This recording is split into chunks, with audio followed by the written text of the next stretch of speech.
This session will cover family-focused youth activities, creating lesson plans, the Youth Program Quality Intervention or the YPQI, and classroom management. There will be a lot of information presented. Please feel free to pause this guide at any point if you need more time with any of the slides. Let's look at our objectives. As a result of viewing this session, you will gain a general understanding of the expectations for family-focused youth activities. You will learn the process for developing and implementing lesson plans for the activities. You will be introduced to the Youth Program Quality Intervention or the YPQI, our youth development framework. We use this to assess and improve our programs. And you will learn classroom management skills, techniques, and tips that will help you in the classroom. Family Focus has been doing after-school programming for youth for decades, and we've developed a method that really works for enriching the lives of the students we serve. First of all, as an after-school instructor, it is expected that you create activities that are interactive. That means hands-on, where youth are using the materials with their hands, manipulating them, not sitting back passive, not being lectured to, but they are actually involved and engaged in the lessons with their bodies. But in addition to that, lessons are expected to be minds-on, because sometimes you can have a very intricate and intense lesson where students are thinking and discussing and coming up with new ideas and exploring new phenomenon, and they may not be using their hands. It may not be a part where they're hands-on per se, but the lesson is in that way minds-on. So we say hands-on or minds-on or both if you can. In addition to that, the interactive part means collaborative. Students should be interacting with other students. Things shouldn't be individuals in the activities. There should be some teamwork, some group work, some collaborative work in each of the activities. Secondly, all of the activities should be connective. That means they shouldn't be isolated. Students should see how these things connect to other things. They're not learning in a vacuum. The lessons should be cross-curricular when we talk about connective. That means that math can be brought in, or science can be brought in, or reading can be brought in. Even if it's a social study activity, you can have those connections, cross-curricular, interdisciplinary connections within the activity. It should be connective with the real world. They should see how it applies to things outside of that activity, outside of the school environment, and in their neighborhoods, in the world at large. So make sure that there's some connection to the real world, and there always is. It's just a matter of bringing that connection out. And also connective, that means that there should be some kind of cultural relevancy. We want our activities to represent the students that are sitting in the classroom, and they should be affirmed culturally. They should see some relevancy to their culture when they're doing the activities. So be sure to include that as you plan. Lastly, the activity should be learning focused. We don't believe that there is a time that you have students as a captive audience and they should not be learning something. If you have students' attention, then the focus should be in them learning something. And that's why all of our activities are connected to the Illinois Learning Standards in some way. In addition to that, we have our deeper learning principles or competencies, where it goes deeper than just learning facts, but they're actually learning things like how to be creative and how to self-reflect. And we'll go over each of those deeper learning competencies later in this presentation. And lastly, the learning can be social emotional. It does not have to be academic all the time. They could be learning how to work better as a team, or learn how to communicate with their peers, or learning something about themselves and their strengths and their gifts. So those are three main things that we look at when we think about our activities and how we want them to be, the expectations for those activities as you plan them as an instructor. Next, I'm going to describe some sample activities across different subject areas. And as I describe them, I want you to visualize how these activities may look in the classroom and how it may be to be an instructor leading these types of activities in the classroom. Imagine a STEM activity where students begin by reviewing key concepts. Then they follow directions, working in small groups to build a rubber band powered toy car. They are then told to make variations on the model to try to make the car go even further. Then they're given time to design an experiment to test the different cars' designs. They close out the day by circulating the classroom, looking at their peers' different designs, and making predictions on which car they think will go farther in next week's tests. Imagine a reading activity where students start the day with an opening question related to the story. Then they proceed to read the story aloud twice. The first time, they're just listening, and the second time, they get to act it out as it's read.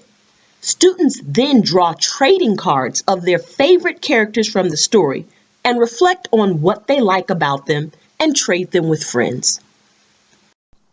Imagine a dance activity where students start with a stretching routine led by a different student each day. Students then practice the choreography behind their instructor. At a certain point, the instructor stops and asks the student to form teams to work together to create the next 8-count choreography sequence to add to their dance routine. All groups come up with something and they present them to their classmates. Then the whole group votes on which one they like best, and then the students teach each other the next steps. Imagine a sports activity where students start with a temperature check in which they simply discuss how they're feeling that day. They then move to play their favorite game, Capture the Flag. But after each round of gameplay, they stop, huddle up, debrief, and strategize a plan to improve their play and win each time. At the end of the day, they reflect on how they worked well as a team, and they rate themselves on teamwork on a scale of 1 to 10. Imagine an arts activity that's connected to what the students have been learning in science class during the school day. They've been studying animal habitats this week, so in after school, the instructor has them pick their favorite animal and create a 3D model of a habitat, but with a twist. It's out of edible materials. So the instructor sets up things like celery for trees, or blue frosting for water for the students to use, or crushed cookies as soil, and the students make their habitats and they can eat them afterwards. Imagine an entrepreneurial activity where students are making handmade items to sell at a school-wide market day fair. Students create product labels, advertisement and marketing materials, and they even calculate how many items and at what price they must sell them in order to break even or make a profit. Imagine a mentoring activity where students begin the session discussing a quote on the board, peace circle style, where they pass around a talking piece. They then pick scenarios out of a hat regarding peer pressure, and they work in small groups to create skits demonstrating how they would respond to the different situations. Students close out the session by picking one peer in their classroom and writing something they really like about them on a sticky note and giving it to them. Imagine a gardening activity where students are in the planning stages of creating a community garden. Today's task is to design the layout of the garden. On graph paper, they note the placement, the area, and the perimeter of each plot, honing their math skills. Students then participate in a group discussion on what it's like to live in a food desert and how it impacts their health. And then they close the day out by tasting different garden vegetables like cucumbers and radishes and squash to help them decide what they will plant in their garden later this quarter. Take a moment to think about these sample activities across subject areas. What components would you add to enrich the experiences for students? The next slides will cover creating and implementing lesson plans in family-focused activities. All activities should have a paired lesson plan. Lesson plans are important because it shows that serious thought went into each day's activity and it's evidence for what happened and what students learned that day. A lesson plan is essentially the instructor's roadmap of what students need to learn and do and how it will be done effectively during the activity time. There should be 3 main questions that guide you as you create your lesson plan. First, what do I want students to learn? Then, what teaching and learning activities will I use to get them to learn that? And lastly, how will I check for understanding? How will I know that they learned what I set out to teach them? And notice that these questions move in a cycle. So after checking for understanding, that's going to inform your future lesson plans and what you think and want students to learn next. So they move together in a cycle, a circle, each question informing the next. All lesson plans should be documented in written format. These documents are essential for our grant requirement, and there should be one plan for each activity day, and all plans are due to your supervisor the week prior to the activity session. There are many versions of the actual document, and it is up to your resource coordinator's discretion which version you use. However, no matter the version that you use, there are some basic components to each lesson plan. Each lesson plan should have the activity and the date listed. It should define the objective or what students are supposed to learn in that activity, and it should note which standards will be addressed in the activity. It should list the materials. It should have a section for the guided activity for the day, the independent activity for the day, what type and form of assessment will be used to make sure that students are learning, and also any accommodations made for students that are diverse learners. Notice that many of these components correspond with the questions on the previous slide. For example, the objective addresses what you want students to learn. The guided and independent activities address how they will learn them and what learning activities they will use, and the assessment is connected to how you will check for understanding. This page contains a sample blank lesson plan. Notice that all of the components are included for each day of activity. Over the next slides, we will look at each of these components. This slide contains an example lesson plan that has been filled out for math club activities.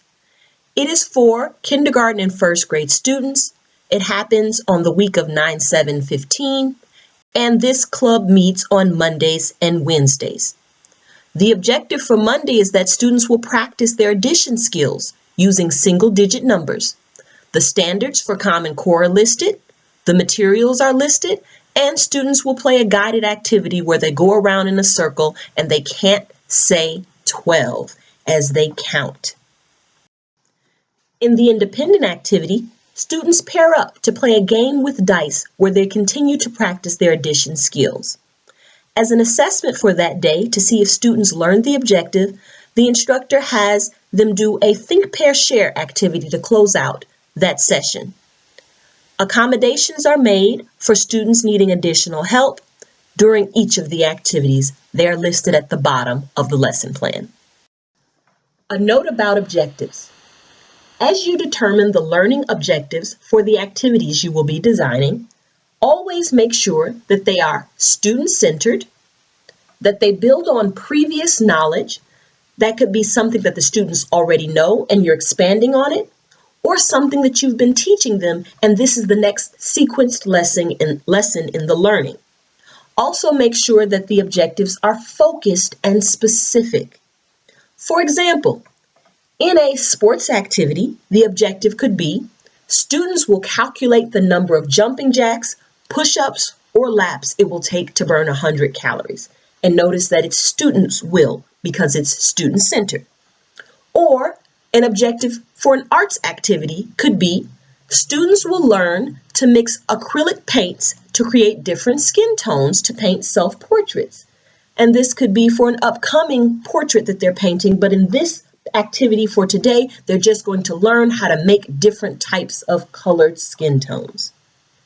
I want you to take a moment and look at the two objectives listed at the bottom of the screen. Each of these objectives had the right idea, but didn't follow one of the principles listed above. See if you could figure out what's going on.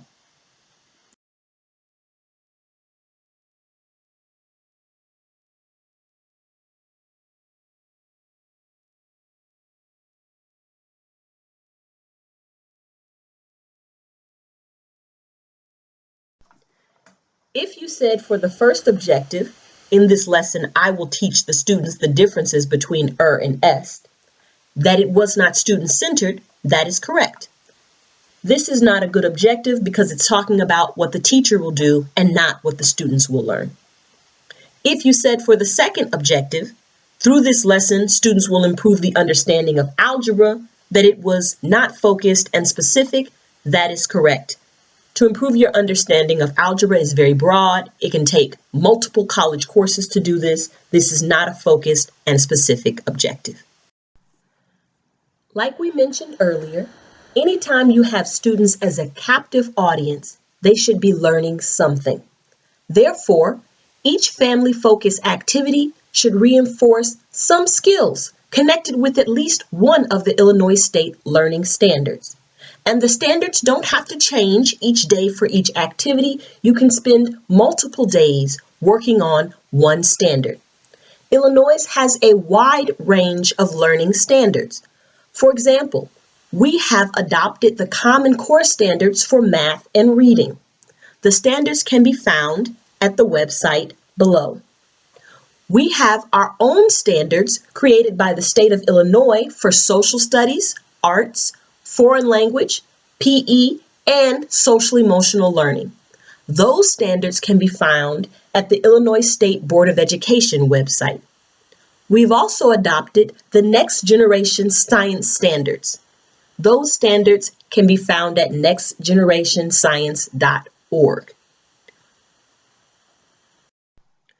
Learning the standards takes much time and effort, and we will explore them in subsequent trainings. But for now, I wanted to show you some examples of what the standards look like. The Common Core standards for English language arts are formatted as such. There are standards around reading literature, informational text, foundational skills, writing, speaking and listening, and language. Each of the standards has a code that corresponds to the standards and tells you information about it. For example, CCSS-ELA-Literacy.RL.33 is telling you that it's the Common Core State Standards for English Language Arts in the area of literacy, reading, and language. And it is the third grade standard, the third one of them, 3.3, the third one of the third grade standards. It is to describe characters in a story, for example, their traits, motivations, or feelings, and explain how their actions contributes to the sequence of events. Take a moment to look at some of the other Common Core standards for English language arts listed on this page and see the type of things they're looking for students to learn at the different grade areas and in the different subject areas. Just like the English language arts standards, there are Common Core math standards at each of the grade levels. However, I wanted to take a moment to point out here that there are some standards that traverse all grade levels. For example, the standards for mathematical practice. They are CCSS math.practice.mp1, 2, 3, 4, 5, 6, 7, and 8. And they are things that students are expected to do at all grade levels, like make sense of problems and persevere in solving them, or attend to precision, which is number 6, or look for and express regularity in repeated reasoning. These are very special for after-school programs because you will have a mixed group of students, and looking at standards that are specific to grade levels may not work. but looking at standards that all students can do together as they solve problems would be a better match for after-school programming. When you navigate to the page listed above for the Common Core standards, you can either press on English Language Arts and Literacy, and it will give you a list of topic areas that you can explore more, or you can press on the Math standards, and they are listed by grade. When you navigate to the Illinois State Board of Education homepage, they list many standards, including the one for language arts and math that are connected to the Common Core, but also the foreign language standards, the health standards, the social studies, science, and fine arts standards. And you just press on that area of the screen. When you navigate to the page for the Next Generation Science Standards, it's a little bit more complex. The standards are listed at the top. For example, this page lists the standard Identify evidence from patterns in rock formations and fossils in rock layers to support an explanation for changes in a landscape over time. So perhaps you're learning something with students about paleontology and dinosaurs in your after-school program, and they will be looking at information and skills that will help them with this standard. You would list 4-ESS1-1. The information under the standard is more clarity on exactly what students should be doing and where it falls in the practices, disciplinary core ideas, and cross-cutting concepts.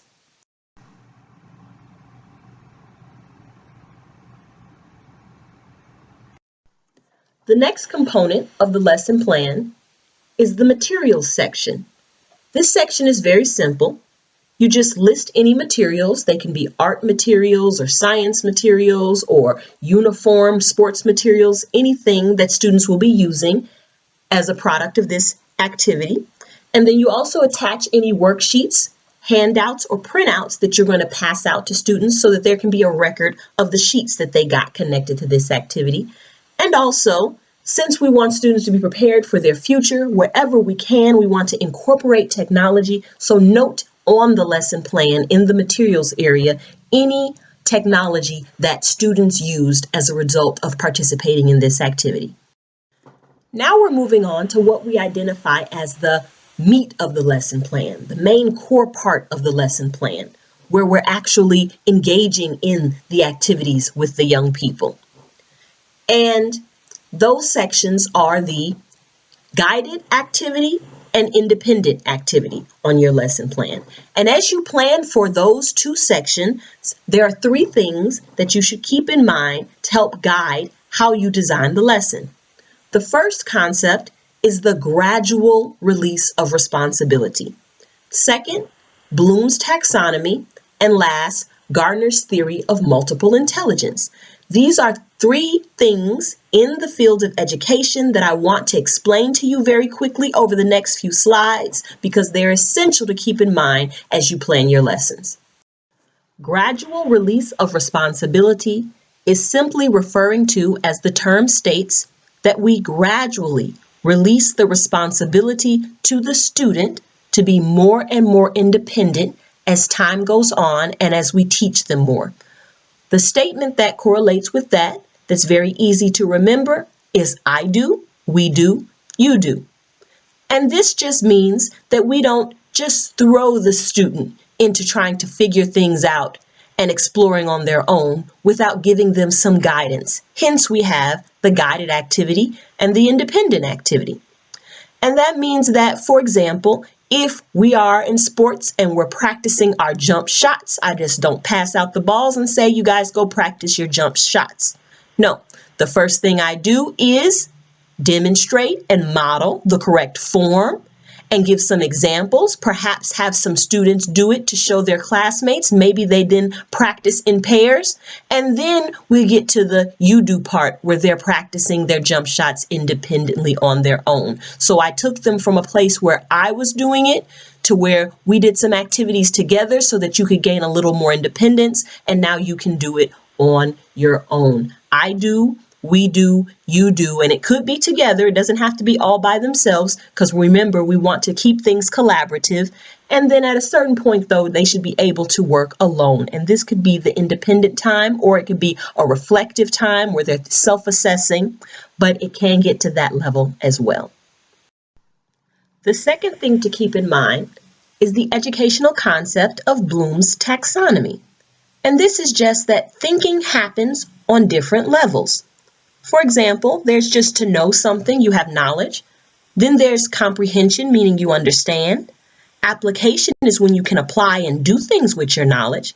Analysis is when you can think deeply to analyze and identify and compare and contrast things.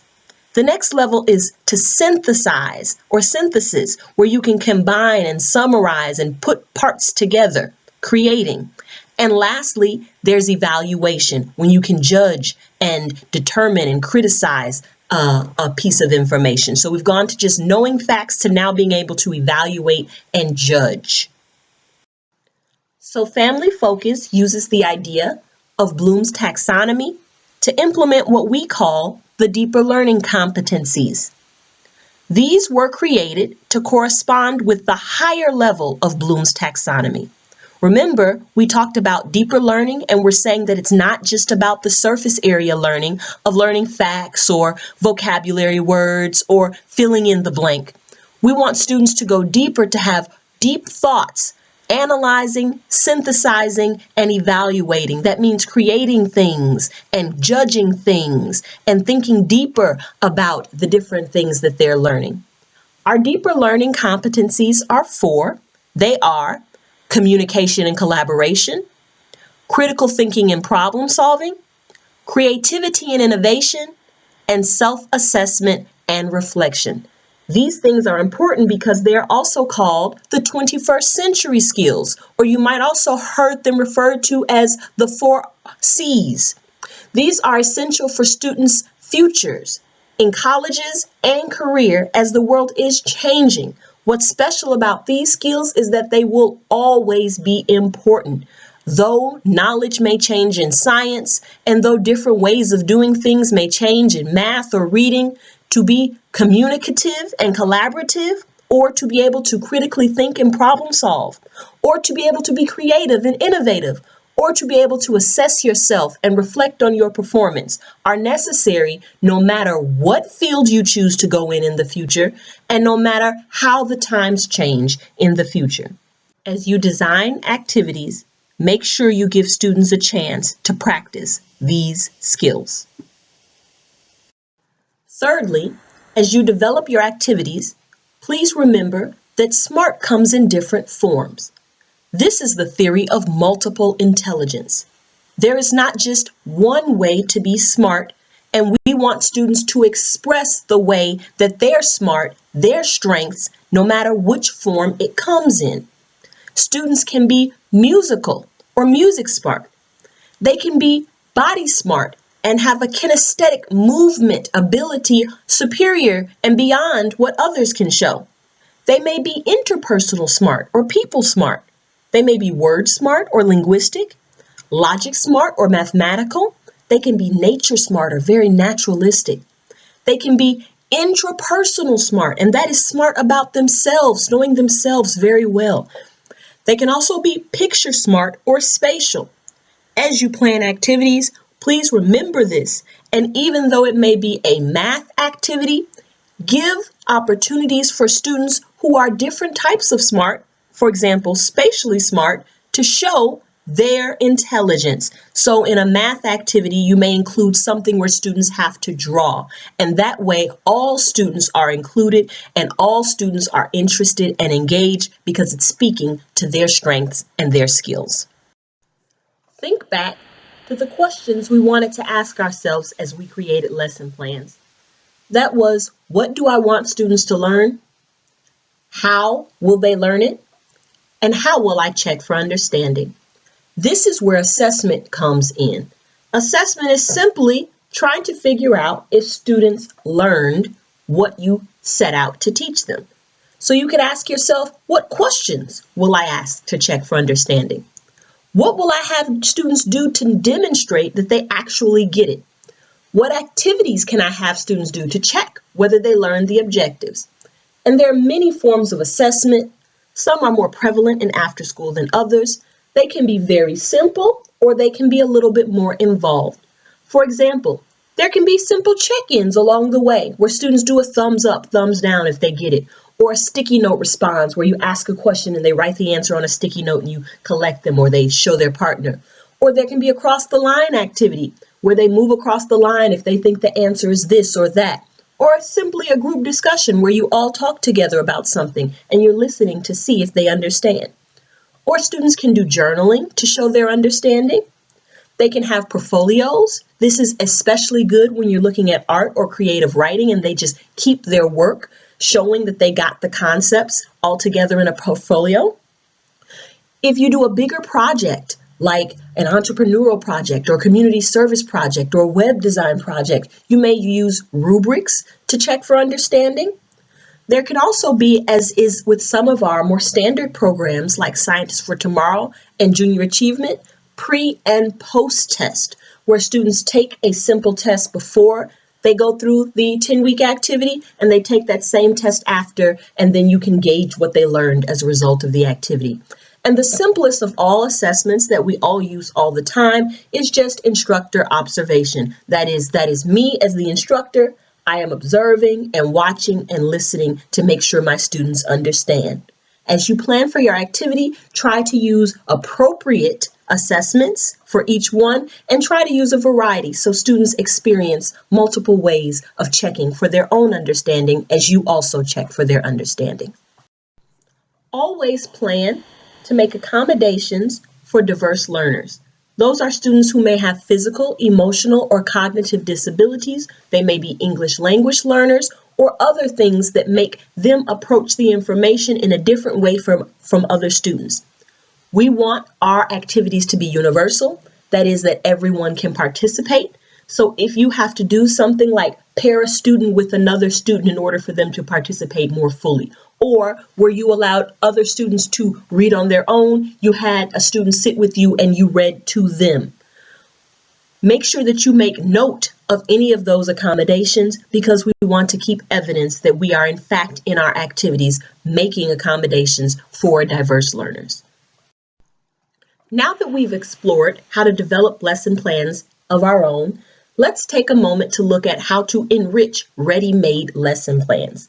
That is, sometimes we will receive already made lesson plans from another curriculum or organization, and we will be implementing their lesson plans in our activities. That could be Scientists for Tomorrow, that could be Citizens Now, or a reading lit art type lesson plan, and we get that lesson plan and we are going to use it, but we're going to make sure that it still meets the requirements of family focus activities. So sometimes we will have to supplement ready-made lesson plans. That is, we may have to look at the lesson plan and see what state standards it's addressing and include that on the lesson plan. We may have to correct for gradual release of responsibility. The lesson plan may have students just jump right into doing something, and we want to provide a little bit more structure to get them there more efficiently. Or there may be deeper learning principles we want to add that allows them to collaborate where they didn't collaborate before, or be creative where the lesson plan was straightforward and we want to add a creative piece. There may also be chances for multiple intelligences that we want to add to this ready-made lesson plan. If the lesson plan doesn't have an assessment, we may want to take a moment to add a thumbs up or thumbs down, or add a small activity where students quiz each other to see if they're learning what we had in mind. Also, if the lesson plan does not include a space for accommodations, make sure that you note any accommodations made. You can include these things on an attached lesson plan, or you can just make notes on a printout of that lesson plan that you are using. Here are some examples in each of those categories. Also, make sure that with ready-made lesson plans, you are enriching the understanding by asking open-ended questions. By asking students open-ended questions, you push them to higher levels of knowledge and understanding. And some of the ready-made lesson plans don't do that readily. And you want to make sure that you include many questions that you can ask the students to supplement your ready-made lesson plans. Now we're going to switch modes to talk about the tool we use to improve our youth programs called the YPQI, or the Youth Program Quality Intervention. You may also see it as the YPQA because the intervention includes an assessment, and it's the Youth Program Quality Assessment. So the Youth PQA, the Program Quality Assessment, grew out of 40 years of summer camps for teens. There was a camp in northern Michigan. They took youth from the inner city up to that rural environment, and they learned all kinds of things, and the staff learned all kinds of best practices for dealing with young people in a group environment. And they took all that information and they synthesized it and they codified it and put it into a system, and they created what we have as the YPQI or YPQA. It is currently used by 4,000 sites nationwide, and we at Family Focus, we started it at 2012, and now we too use it at all 22 of our sites, and we found it to be very effective for improving programming and giving a framework for youth program. It's aimed at staff practices, meaning that we can't change what the students do. The students are going to be students, kids are going to be kids. It's all about how you set up the activity and how you respond to different student actions, your response. And through bettering staff practices, it betters the overall program. So it gives some guidelines of what should happen for youth. It gives an assessment, and it also includes an improvement plan and supports for improvement. So all of our staff at all of our sites participate in the YPQA to improve their practice and improve the services that we provide for students and the programming we provide for students. And you may see this poster around your site, as they should be posted. It is the pyramid of program quality. And this is pretty much the icon or the graphic that sums up what should be happening for youth in our programs. If you look at this pyramid, it is a pyramid, and that means that some things are more foundational than others, though all parts are very important. It shows that some things have to happen first in order for you to make it up the pyramid to get to some of the more finer points. At the bottom of the pyramid is safe environment. And we know that for our young people in our program, the most essential thing we have to do is make sure that they are safe. That safety is psychological and emotional. That's physical, mental, spiritual. Also, that the program space is safe, that they have healthy food and drinks, and that there are emergency procedures in case anything is to happen. After the safe environment is established, we have to also make sure that there is a supportive environment that has to sit on top of the safe environment, because you can't have a supportive environment if it's not first safe. And that includes having some form of encouragement for students where they can build their skills and actively engage, and that if conflict occurs, we're reframing it in a positive way, that the sessions are flowing in a way that respects students, and also that there's a welcoming atmosphere. Moving up the pyramid after those tiers, and on the foundation of having those tiers in place, there's peer interaction. And that is that students get to be collaborative and lead the group and be mentored and be a part of small groups, because we know students work even better in small groups and learn even more in small groups. And they get to interact and partner with adults, and they get to experience a sense of belonging. And then at the top of the pyramid, we have true youth engagement. That is when youth are a full part of the program. They are planning, they are making choices, and they are reflecting, and they are helping drive the program forward. So this is the pyramid, and it sums up what should be happening for youth and youth programming. We're going to spend the next slides going over these things in a little bit more detail. Each tier corresponds to a domain. Each domain has several scales, and under each of the scales are items. So in the domain of safe environment, One of the scales is emotional safety, and that is when we're looking at a program or when we're assessing our own program or when we're looking to improve our program, we want to make sure that there is a positive emotional climate. That's in general, that students feel good about being there. They don't feel afraid, overwhelmed, or disrespected in the environment. Also, that there's a lack of bias. That could be gender bias, where the programming is more skewed towards what females like over what males would be interested in. It could be a cultural bias or racial bias, but we want to make sure that that bias does not exist. And if any inklings of that bias come up from students, that the instructor or the staff there address it quickly and show that that's not acceptable in the program. The next scale is healthy environment, and it has 4 items on this scale, and that is that there are no safety hazards in the space, that the space is clean and sanitary, that there's adequate ventilation and lighting so that everyone is comfortable in that way, and that also the temperature is comfortable. The third scale is emergency preparedness, and that's that the emergency procedures are posted somewhere in the classroom in case anything is to happen. People know how to get out, that there is an accessible fire extinguisher nearby, that there is a visible first aid kit so that if someone needs it, they can get the Band-Aid or they can get the alcohol wipe or whatever is needed, and that you can see it so that you can get to it. Also, that there's appropriate safety equipment if it is needed, that the indoor entrances are supervised, and any access to outdoors where students may go play on the playground is also supervised. No one can just walk in and out. We also want to make sure that the environment is accommodating. That means that there's sufficient space. Students aren't cramped or they can't move about. That's not a good situation for our programs. That the space is suitable for the activity. That means that if they're doing art activities, that they have seats and they have tables in order to do them on, or if they're running around, that there's gym space available, that there's enough comfortable furniture for everyone. It's not that students come in and there's no chair for them to sit in, they have to stand on the side. That the environment is flexible so that we can change it to meet our needs. We're not only meeting in the auditorium and the seats are bolted down. So if we wanted to do a group activity, we can't move the chairs to work in small groups. We want to make sure that the furniture is flexible, and that lastly, it is also appropriately sized so that we're not older students meeting in a younger kid's classroom or younger students who can't get up on the chairs because they're meeting in an older student's classroom. So making sure that that is happening under the scale of accommodating environment.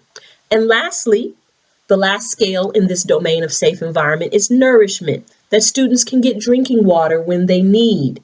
There's either a fountain or a spigot somewhere in the classroom, or even a bottled water with cups if that's necessary, but that there's water available. And that there's food and drinks so students aren't hungry in our after-school program. We've had a snack. And lastly, that that snack is in fact nutritious. It wasn't just candy. The second domain is supportive environment. And if you remember the pyramid, it sits on top of the tier of safe environment. It has the scale warm welcome, where children are greeted, not some of them, but all of them at the beginning of the activity, where staff is warm and respectful, not hostile or disrespectful, and because that affects the environment, where staff uses positive body language, that's smiling and making eye contact, making sure that all these things are happening so that the environment is warm and welcome. Under the scale of session flow, we have that the activity starts and ends on time, that the materials are ready and the staff doesn't have to leave the room to go get the pencils and leave the room again to go get the paintbrushes. That hurts the session flow. That there are sufficient materials, that everyone can sit and color and draw or play jump rope, that half the students aren't sitting and waiting while the other half get to engage. That staff is explaining the activities clearly, that students aren't confused, that they understand what they're supposed to do. Staff takes a moment to make sure that they explain it fully and that everyone understands, and that there's appropriate time for activities, meaning that students aren't rushed and they don't get to finish. That is frustrating, but also if students are finished early, half the class is just sitting there idle because they've done the project. This could cause problems because that's when misbehavior occurs. So making sure that there's appropriate time for activities, and if students do finish early, there's something for them to do. Also, under the scale of active engagement, that is that students get to engage with the materials or the ideas, and this is at least for half the time. This is what we talked about, the activities being interactive in a previous slide, and that is that they are hands-on and minds-on, or hands-on or minds-on. That's why it says they can engage with the materials or ideas. The children get to talk about the activities. Oftentimes we have the activities, we tell everybody to be quiet and just do your work. But that's not what we want in the after-school environment. In the after-school environment, we want chances and opportunities for students to speak about what they're doing. It can be an icebreaker before the activity. It can be reflection after the activity. We can stop halfway through to ask how things are going. There can be a think, pair, share where students turn to their partner or they discuss a question with their neighbors. But there should be plenty of opportunities for students to talk about what they're doing or what they did or what they think or how they feel. And lastly, under the scale of active engagement, students should be able to make connections, and that also is joined to what we talked about earlier, students having activities that are connective. They can make connections to outside of the activity or something they learned before, but there should also always be chances for students to make connections. The activity should not exist in an isolated space. Under the skill building scale, we want to make sure that there's a learning focus linked to all activities, that staff encourages students to try new skills or try skills. Students shouldn't just be allowed to say, I don't like to draw and not be able to participate, or I don't want to do that, I don't know how, but that they're encouraged to try new skills and make it better. I see how you did that there. Perhaps you should try this. That staff models the skills 3 and break down the task number 4. Those are important because that's connected to what we talked about earlier about staff not just throwing students in to the activity to explore. That's the gradual release of responsibility, but that they provide some guidance, that they model and break it down. And also that there's support for struggling students. If a student is having a hard time of it, they're not just left to fend for themselves over on the side, but that someone comes around and asks them what they need, how they can help, and they can do the activity like their peers because they have that support. Under the scale of encouragement, we want to make sure that staff uses non-evaluative language. That is not telling students that something is good all the time, that's praise, nor is it criticizing and telling them that they're doing something bad, but it's telling them specifically what they're doing. So instead of saying, wow, your picture is so pretty, or you didn't make a good picture, it's ugly. Neither of those two, those would be evaluative, but using non-evaluative language, saying, I see that you used a lot of colors in that picture. Can you tell me more about why you decided to use these colors? That allows students to express themselves in a non-evaluative way. We want to use non-evaluative language. Have some examples of that in your class. Also, the staff is asking open-ended questions. And that is simply that they're not asking yes or no. Did you like it? Yes. Was it easy? No. What's the name of this person, or what date did this happen? Those are very factual questions, but we talked about in Bloom's taxonomy an opportunity for students to think in a deeper way. Open-ended questions allow students to think even deeper. So instead of yes or no questions, or questions where they can just answer with a one word, it's yellow, it's blue, this person was George Washington, we want questions where they can express themselves. So what could you do to improve upon this project? Now that's not just a one-word answer. Now students have to really think and really come up with solutions and express and speak more. And the good thing here is that there's not only one right answer. Every student can say something different with an open-ended question, and they can all be a valuable contribution. So questions that are not closed-ended but open-ended. Most of our sites do not use the child-centered space scale. If you do, take a look at those 7 items. Under the domain of interaction, the first scale is managing feelings. And this scale is used if something happens where there's a conflict or there's an event with extreme emotions, where there's strong emotions involved. If that happens, it's like a 4-step process. First, the staff should acknowledge the feelings. Sometimes staff want to tell students how they feel or not acknowledge that feelings are occurring, but it is in the student's best interest and the best interest of all those involved to acknowledge the feelings. Then to ask students to explain the situation instead of making assumptions or having our own opinions. Then to help students respond appropriately. They need your guidance in this situation. And using your guidance, you should allow them to suggest solutions. So following those 4 steps when there are strong emotions involved, notice how it's very student-centered. The students get to explain the problem and they get to solve the problem, so they're actually learning as they manage their feelings. The second scale is belonging. We want all our students to feel a sense of belonging in our programs. To do this, we want to have opportunities for children to get to know each other. That is, that in the program there's some type of icebreaker to start off the activities, or they're doing some type of team game. There are opportunities with the intent purpose of students to learn more about each other. That should be something that we see in all of our activities. That there are inclusive relationships, and that is that if you see a child being excluded, that you do something to help them be included. Perhaps a child is playing by themselves because no one has made a move to invite them into their group.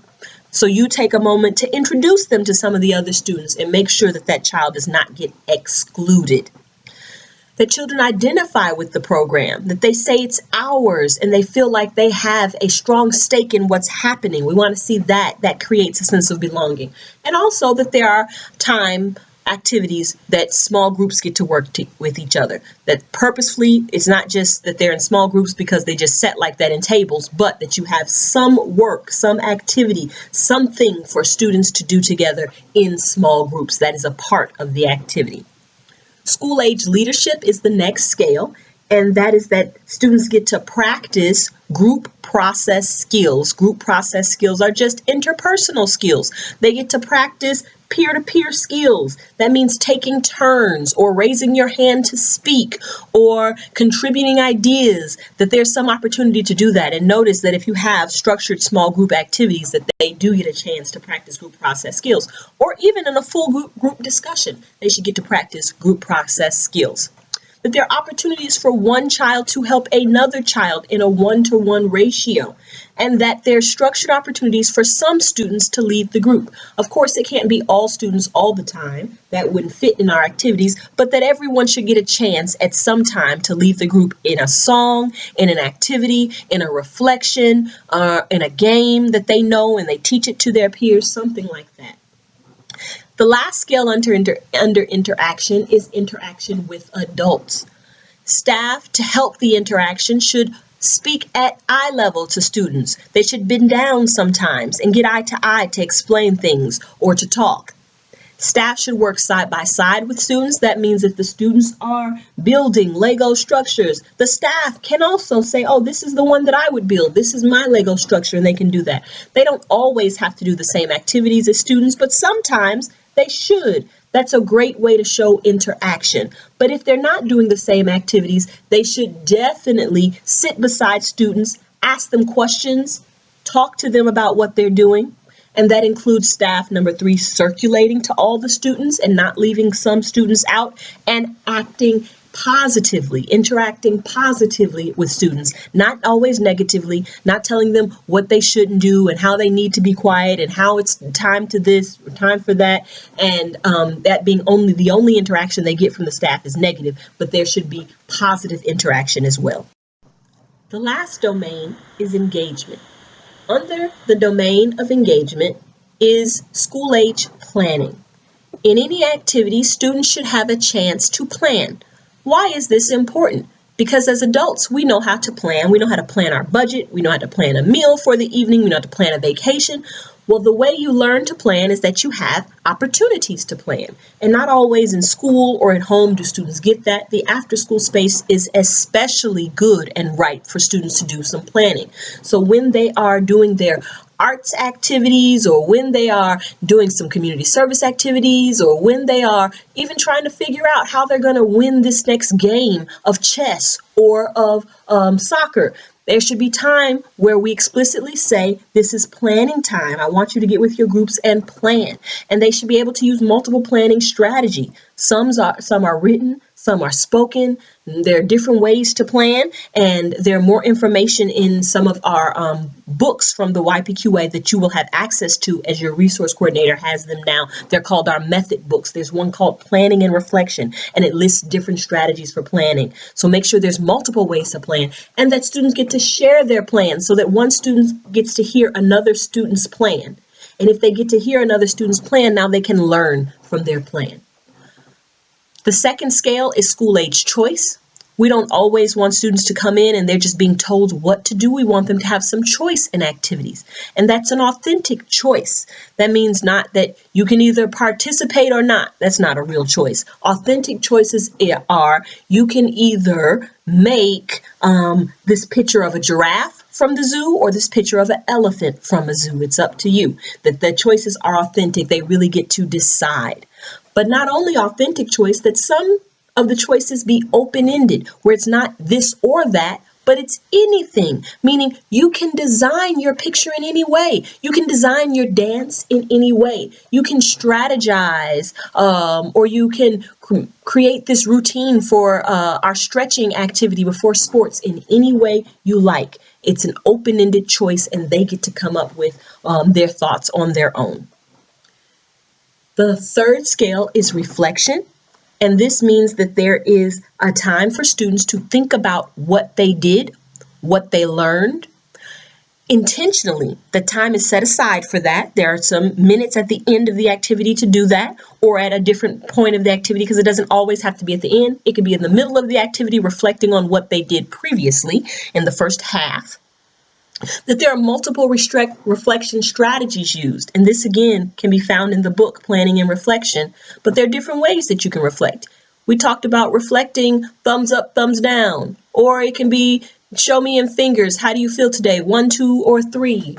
Put up the fingers, 1 finger, 2 finger, 3 finger, corresponding to how you feel. Or it can be journaling, something written. Reflection and assessment overlap a lot. And that there's structured opportunities to provide feedback. We always want to improve our craft and our practice and make the activities more enjoyable and more productive for students. So we always want to ask students how they like them, the activities, and what we can do to make them better. So this feedback is for us. Structured opportunities for students to give us feedback about the activities that we have planned for them. The last scale under the domain of engagement is responsibility. Since we are growing students in the after-school space, helping them to learn what they need to be successful adults, we want to make sure that we give them opportunities for responsibility. That means they get to do the routine tasks of the day. If there's an errand to be run, a student is selected to do that. If there's something to be passed out, if it's time to clean up, the adults don't run around and do all of the activities while the students sit there, the routine tasks I'm saying, but that the students are employed in the program to do those routine tasks for themselves. And that when a task is given, like a student is sweeping the floor from the glitter that they used in the project, that staff don't intervene intrusively and say, oh, give me the broom back, you're not doing it right, but that the student is allowed to complete the task. All right, so each of those domains and scales and items was part of the framework of what should be happening within the programming, within the classrooms with students, but they also correspond to assessment items because the YPQA is an assessment. It's an intervention to help the program get better. So each of those items is something that exists on a scale, and you as a team will assess yourself and say, how are we doing in each of these domains? How are we doing in each of these scales and each of these items? In addition to that, you will have an external assessment where someone from the outside comes in and views one of your program and assesses how these things are being practiced in each of these scales and items and domains, of course. So the form will look something like this. Is the PQA, the Program Quality Assessment, and the domain for this particular page is interaction, And under interaction, it's the scale of belonging. That's the scale that youth have opportunities to belong. And we're looking at whether or not they get to know each other. In this section, as you assessed, you can either get a 1, a 3, or a 5. A 1 is that youth have no opportunities to get to know each other. They come in, they're told to do their work, and because of that, they're in self-selected pairs or small cliques, but they're not getting to know each other and forming relationships with each other in a general sense. Or there can be informal opportunities. For example, you have students working together, so as a part of the conversation of working together, they get to know each other. That's a 3. What we ideally want is a 5, that there are structured opportunities for students to get to know each other, that there's some type of team building activities, that there's an introduction of new people or updates, or that group members get to know each other from icebreakers or different grouping activities where you don't get to sit with the same people all the time, but you get to sit with different people. When those things are seen in the program, it's put in as a 5. You get a score of a 5, and that is what we're reaching for. The other thing is that you have to give evidence for this score. You just can't put a 1, 3, or 5. You have to say what you saw when you observed the session. In the team assessments, you'll be going around and observing your colleagues, and in the external assessment, like I said, someone will be coming from outside to observe one of the sessions, and they'll put evidence there that they saw this icebreaker occur, and that's why they gave it a 5. This example here on this page, it would be a 5 because the staff did facilitate an icebreaker. That's a structured opportunity to get to know each other. The YPQI process is assess, plan, improve. We talked a little bit about the assessment, where either you do the team assessment or you have an external assessment. Someone comes out from outside, and in each of the items on the scale, you get a 1, 3, or 5, and those items are put together as aggregate data, and then your team gets an overall score in each of the scales in each of the domains. That's the assessment. You use this assessment to find out the areas of your program that staff are struggling with and places that you want to improve. So you take that data and you create a plan, and that's goals about what you want to improve on, and then you carry out your improvement plan. And this may include more training or coaching for your staff, or more small things like we're going to make sure we have a reflection, and we're going to note that in our lesson plans that all activities have reflections. So assess, plan, improve. That is the YPQI process. We at Family Focus want to make sure that you're successful as an instructor when it comes to implementing the YPQI or the YPQA in your daily classroom. So we've created a YPQA daily checklist, and you can keep this with you or put it on a clipboard. It is much more condensed than the large YPQA tool.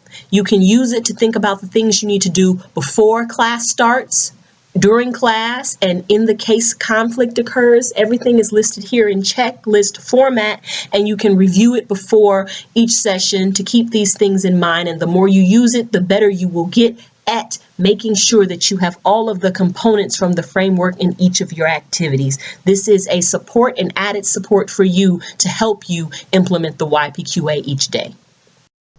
We also have created for you, and this is for you to use at the discretion of your resource coordinator, a YPQA lesson plan. And this is a lesson plan that goes beyond the simple format that we viewed earlier, but this lesson plan has a space in it for all of the YPQA components that we discussed. So for example, over on the right, there's a place for you to list the open-ended questions that you want to ask students. There's also a place in the independent activity for you to put what you're going to have students do in small groups, or what you're going to do to have them plan or reflect. Here's a YPQA lesson plan that's all filled out for a cooking activity called Kids in the Kitchen. Take a moment to look at this filled out lesson plan. In addition, all these documents are accessible to you. They've been sent to you with this course. The final section of this introductory course is all about classroom management. Classroom management includes the skills you will need as a new instructor to help manage the group of students you have every day. The building blocks for classroom management are as follows: instructor preparation, clear expectations, meaningful connections, engaging content, promoting the positive, and discouraging distractions. When we talk about classroom management, the first thing that I want you to know is that there is no magic formula. You will always have students who misbehave. You will always have things that don't go as planned. The key to classroom management is that it sets up an environment where problem behavior is less likely to occur, and when it does, you're able to address it effectively. The most important component of classroom management is instructor preparation. When you are prepared as an instructor, you can give the classroom the supervision that it requires, and you can be ready to observe and address any problem behaviors as they form. First, you should make sure that the physical space and room layout is conducive to the activity. That will stop a lot of problems before they start. Also, secure all materials beforehand. Like we mentioned earlier, you do not want to have to run in and out the classroom. You want all of your attention to be able to be focused on the activity at hand. Also, make sure you plan engaging, age-appropriate lessons that align and capture student interest, and have a plan for addressing problem behavior. Yes, anticipate problematic behavior given the activities and the students that you have, and have a plan for addressing them. The next building block includes setting clear expectations. Make sure that you communicate high expectations from day one. Students should know that you expect a lot of them. I've worked with teachers where they've told students things like, "We're having a speaker come in tomorrow. Can you all please act civil and not be too loud? And can someone please have a question or two to ask the speaker?" This set very low expectations for student behavior. Instead, if she were to say things like, "I would like everyone to listen attentively. No one should speak out of turn while our speaker is here, and everyone should have at least one question to ask the speaker when he finishes." That sets the bar high, and of course, if students don't reach the bar, they still have good behavior. If you set low expectations, when students don't reach the bar, the behavior is out of control. Model and practice desired behaviors. It's not just enough to tell students what you expect and what you want them to do. Some students are visual learners and others are tactile learners. Modeling and practicing things like how to walk in the hallway or what voice level should be during discussion time or during reading time will help not only those students but all students. Make sure that you frame all expectations positively. No one likes being told what they can't do and what you expect them not to do. It is much more respectful to say what we should do. So instead of saying, "Don't yell in the hallway," say, "Speak at a level 1 in the hallway," or "Don't run when we're outside at the playground." It is better to say, "Please walk to the playground." Revisit and review the expectations periodically. Everyone forgets and needs a reminder. If you have the rules or expectations posted in the classroom, take a moment at the beginning of each week to have a student go over them so that everyone's on the same page. Or perhaps when you come back from winter break or spring break, if the expectations need to be reviewed, which they more than likely will need to be reviewed, make sure you take time to do that preemptively. Be sure to remember that consistency is key. Students take their note from whether or not an expectation should be taken seriously by how consistently you enforce it. If one teacher requires something and another does not, students will be sure to remind you that this is not always the rule. Or if you want students to talk quietly during discussion this day, but allow them to yell the next day and then expect them to talk quietly again the day after that, they will be confused as to whether or not this is a serious expectation, and they will have problems complying with what you ask. But if you're consistent, there can be no argument, so make sure that all of your expectations are always consistent. In the after-school environment, it is always very important to pay close attention to transitions. When students are leaving the school day and coming to after school, or when they are transitioning from one activity to the other. The next slide is all about transitions. All transitions are expected to be quiet, orderly, routine, and efficient. The hallways should be a place where students know that because other teachers may be working or other clubs or groups may be going on, that they should behave themselves. Transitions, though they are not a formal activity, should have a procedure and a routine just like any other time of the day. Make sure that you present the expectations verbally and that you show them for the visual learners, and you have all the students practice together at the beginning of the year and as needed throughout the year. Instead of always telling students to be quiet or close their mouths or stop talking, it's much more enjoyable to establish some attention getters or attention cues or quiet signals. These are much more respectful. If you let students know that when you put the peace sign up, that means quiet down and listen, or that when you do a certain clap pattern, that they are to repeat the clap pattern and then give you their attention, they will be much more likely to comply. Also, post a schedule so students know what's happening and when, and they won't be surprised or confused. And then also give them a heads up or a countdown when transitions are coming. So if they only have 3 more minutes to work on their art projects, let them know 3 minutes left. And count down to 2 minutes and 1 minute so that they can finish in an appropriate way. Have something quiet for children to do as they wait.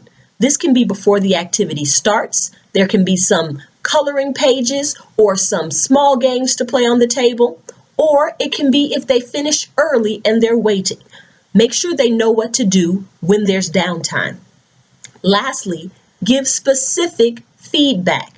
Make sure that if things are breaking down in the area of transition, like the lines aren't straight or students are talking to their friends while we walk to the snack or outdoors, make sure you tell them exactly that. Giving specific feedback instead of, you all aren't behaving, you all aren't acting right, I'm tired of telling you all, but giving specific feedback lets them address that specific thing. They know exactly what to do and what you're talking about. It is very helpful to have rules for your program. It is even better when students themselves collaboratively decide on what the rules will be for their program space. When students create the rules, they're more likely to abide by them, and if they ever don't follow the rules, you can remind them that these are the rules they created for themselves. Remember, as we said, reframe rules in a positive language. Instead of don't run, say please walk in the hallways. Also remember that less is more. To have a long list of rules is burdening. Pick the 4 or 5 most important things. As a matter of fact, a school I used to work at had 3 rules. Be safe, be kind, work hard. And everything that happened could be brought back to those 3 rules. If a student was bullying another, they weren't being kind. If a student was running in the hallway, they weren't being safe. So instead of having all those particular rules, it was just be safe, be kind, work hard, and we use those rules to reinforce the more particular circumstances. Also, lead by example. That means follow your own rules. If there's a rule about cell phones or a rule about eating, please don't sit in the classroom and use your cell phone excessively or eat a whole meal in front of the students. One of the best ways to ensure successful classroom management with a group of students is to create meaningful connections with them. Greet your students when they enter the classroom. This is an opportunity for you to talk to them individually and an opportunity for you to set the expectations for the day. Strive to maintain a fully welcoming environment for all students that's safe, on many levels. We talked about safety in the terms of psychological safety and physical safety, of course. That's a student-centered environment where they know that they will be taken seriously and their ideas will have a place to shine. That's respecting the diversity of the group. That can be gender diversity, racial diversity, cultural diversity, interest diversity, age diversity. Appropriate interaction means that you're not going to any extreme, that you are interacting appropriately. You're not acting as if you're the student's friend and you're on their level, but you are an instructor and authority figure that is friendly, or that you're using appropriate touch. Make sure your interactions are always appropriate. And also show that you care. Show that you have interest in what students are saying and show that you want them to be at their best. Also, get to know your youth. Get to know what they like, what they don't like, what their particular interests are, and this will really help you create meaningful connections with your students. Do not underestimate the power of relationships. As an instructor, there were many times when I needed my students to do something or behave a certain way. There was no punishment I could give. There was no reward that I could pass on, but they did it simply because I asked, and I had established meaningful relationships as to where they wanted to do what I was asking because they wanted me to be happy and proud of them. Lastly, as the YPQI suggests, make sure you have activities that help you build relationships and connections. Community building activities listed in the YPQA methods books, and also activities like peace circles where students can express themselves and get to know each other, and you can get to know them and they can get to know you as well. The biggest protection against problem behavior and misbehavior is great content. If students are truly enjoying the activity, they don't want to misbehave because they want to continue to be a part of the group and the activity. Make sure that you provide different types of engaging activities daily. Make sure that activities are aligned with student interest, that they're hands-on, that they're active learning, that they're project-based, that they connect to the real world, that they're properly paced, not too fast or too slow, that they're novel and new. It's not the same mundane thing they've been doing over and over again, that they're organized and they can follow you, and that they're collaborative and they get to interact with their peers. Having activities with these types of components and activities that change up frequently. For example, we may start the day off with one thing, have two activities in the middle, and end with something else. Keeps them on their toes and keeps them interested, and also ensures that problem behavior doesn't have a space. Regarding the building block of promoting the positive, it's essential for instructors to focus on the behaviors you want youth to display. It's very easy to be taken away by the bad things that are going on or the things students did not do right. But the more you focus on those things, science tells us, the more prevalent they become. But if you focus on the positive, then you give reinforcement to the positive and they become the more prevalent things that are happening in your classroom. So acknowledge and encourage positive behavior. Take a moment to give props and kudos to the students who are doing exactly what they're supposed to do. Make sure you also implement some type of reward system or point system where students can see and tally their progress and get to where they want to go because they can manage themselves based on this system. Also give nonverbal cues. Instead of having to scream and yell, "Stop it, sit down, be quiet." Sometimes it is a lot more subtle to just give a cue, and through that way you haven't given the space, the stage, the attention to the negative thing that's happening. You just corrected it in a very inconspicuous way. Though we always want to be positive and give as little attention as possible to the negative things that are happening, remember, safety is always the number one priority. Stop. If you see something going on that is not safe, that is emotionally not safe or physically not safe, make sure that you address it immediately. The final building block is discouraging distractions. Distractions will occur, but we want to discourage and minimize their effect. Make sure you always approach student behavior with the correct mindset. Problem behavior is usually a mask for something else. If all the students are talking and not listening, perhaps they're uninterested. Or perhaps they're tired because they've been in school all day.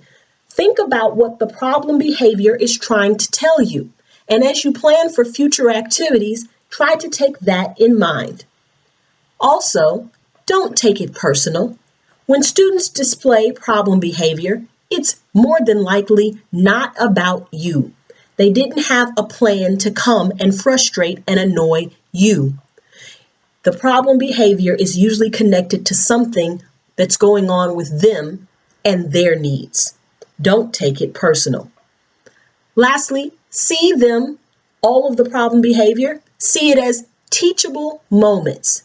If something occurs where a student is saying something out of place or that's on the verge of bullying to another student, make a point to stop the class and talk about the issue that's occurring. Or if a student isn't listening and it causes some type of problem, use that to teach students that when you don't listen, we don't get to finish the activity. We don't get to move efficiently to the next components, and you all don't get to have as much fun as you want. Be proactive instead of reactive. When problem behavior is occurring, make sure you stay calm. Refrain from yelling and avoid power struggles and arguments. When you escalate, the student feels that they have to escalate too. And that's why you should also, if you have to chastise or correct an individual student's behavior, do it privately. They'll be much more likely to listen if they're not being called out in front of peers. Also, have a plan for possible misbehavior. If you know you're playing a game where students have to toss the ball to each other in a circle, and you already have thought that a problem could be students are going to launch that ball at each other's faces, make sure that you proactively thought about that problem and you have a way to address it. The first way could be, I know you all may be tempted to throw the ball at each other, but know that when you throw the ball, you must toss it underhand and you must toss it softly. Make sure you give that expectation before the game starts. And then also say, anyone who doesn't listen to that because it's not safe, if you do it any other way, anyone who does not listen to that will have to sit out a round, or they won't be able to play the game, or they won't be able to participate in the next activity. So make sure you have a plan for the misbehavior and that you make it clear to students, and then they'll be less likely to get caught up in the possibility of misbehaving. And also have clear and consistent consequences. So students knowing that this will happen if I behave or respond in this way will help them manage their own behavior. As you make plans for discouraging distractions and stopping problem behavior, please keep in mind consequences versus punishments. Consequences are natural and logical, and they're intended to teach a lesson, foster internal control of a student's actions. They're proactive, they're logical, they work on the long term, and they promote responsibility. A punishment, on the other hand, is just meant to give a student discomfort. And I'm doing this to you. It's not in your control, it's mine. And it's reactive, and it's unrelated and personal. And it only works for the short term, and it can promote obedience, but also likely resentment. So we want consequences over punishments where possible. Some examples of some logical consequences that should be used to manage behavior instead of punishments are things like, if a whole class doesn't follow the rules in the hallway, then everybody has to go back and practice again. Or if students are running in the hallway, then they have to go back to the starting point and walk. Or if students are playing in the bathroom, then they can't go in the bathroom without supervision. Or if they make a mess with the tissue, that is their responsibility to clean up the bathroom. So think about what would logically and naturally be a good consequence for their actions. Remember, it's meant to teach, and it's meant to promote long-term responsibility. And we prefer this over punishments. One space that your classroom management skills will need to be tip-top is during homework help time. Homework help can be a space that is very productive where students get a lot done, or it can be a practical waste of everyone's time. It all depends on how you manage the space, the expectations you set, and how you set up the students for success. Please take a moment to listen to this 8-minute podcast by U4Youth for improving homework time.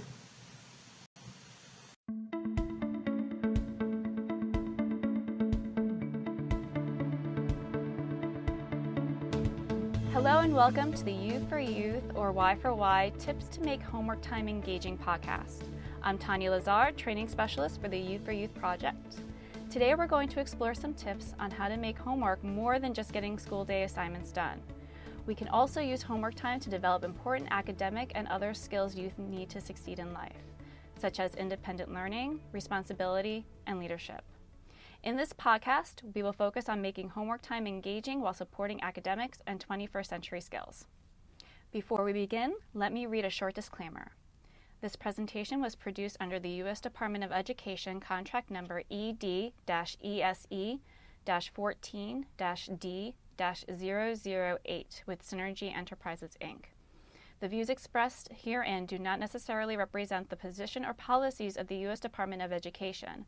No official endorsement by the U.S. Department of Education of any product, commodity, service, methodology, technique, or enterprise mentioned in this publication is intended or should be inferred.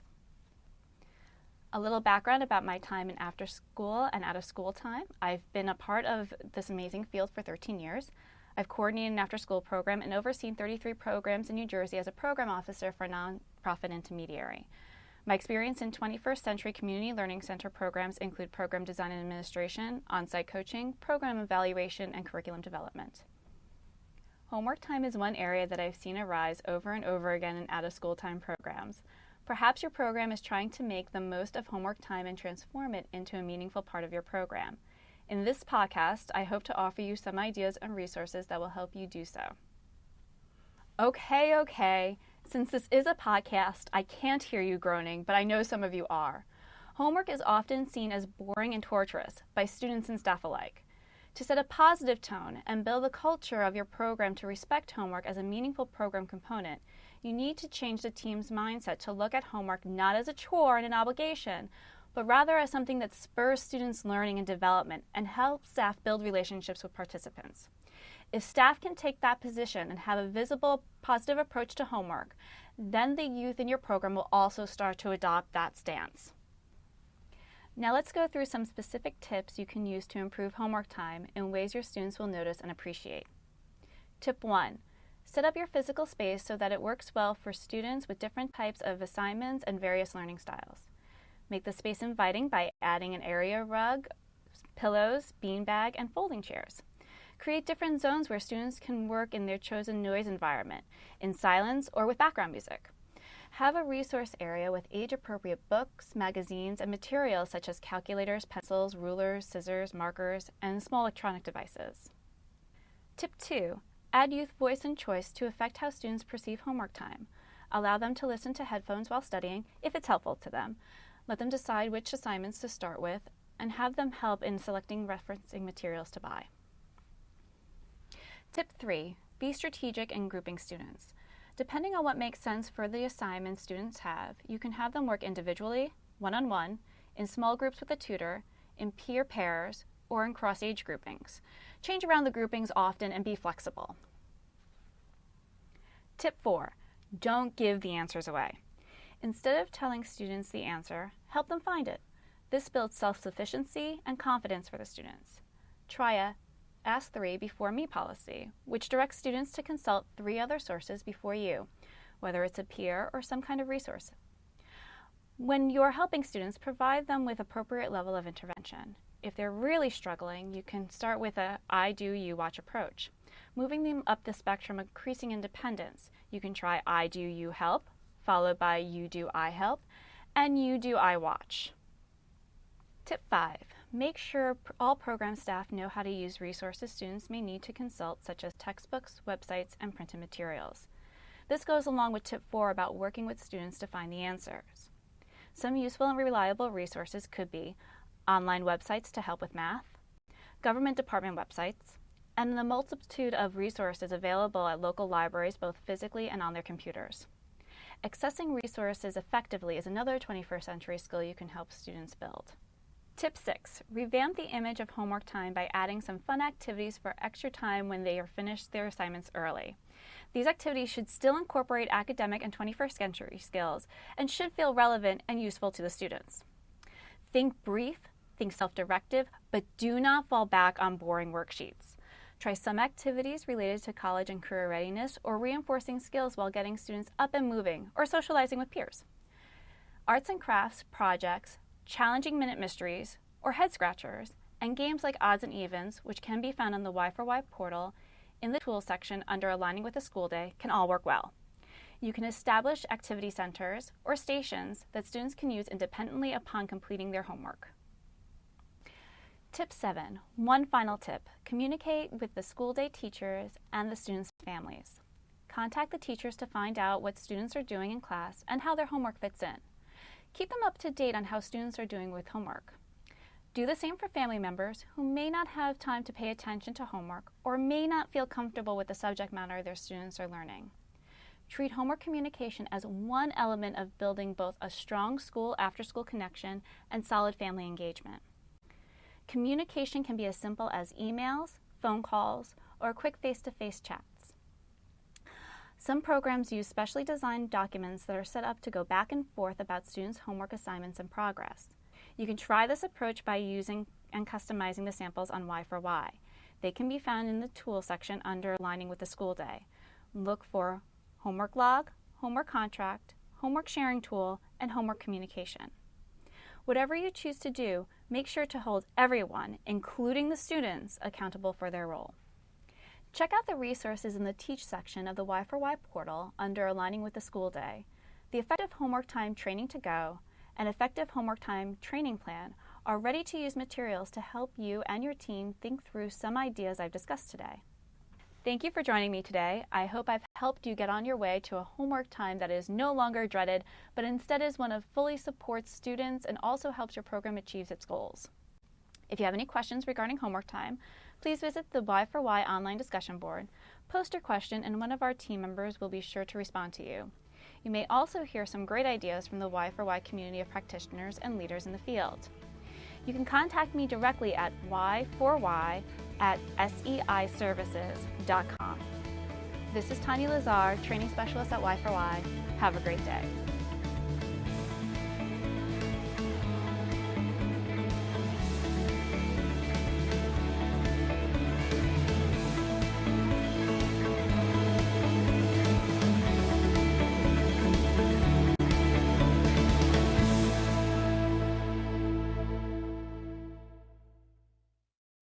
This concludes the introductory guide for instructional staff. Please direct all questions or feedback to either your local resource coordinator or to me, Rashida Aziz. And again, thank you for viewing.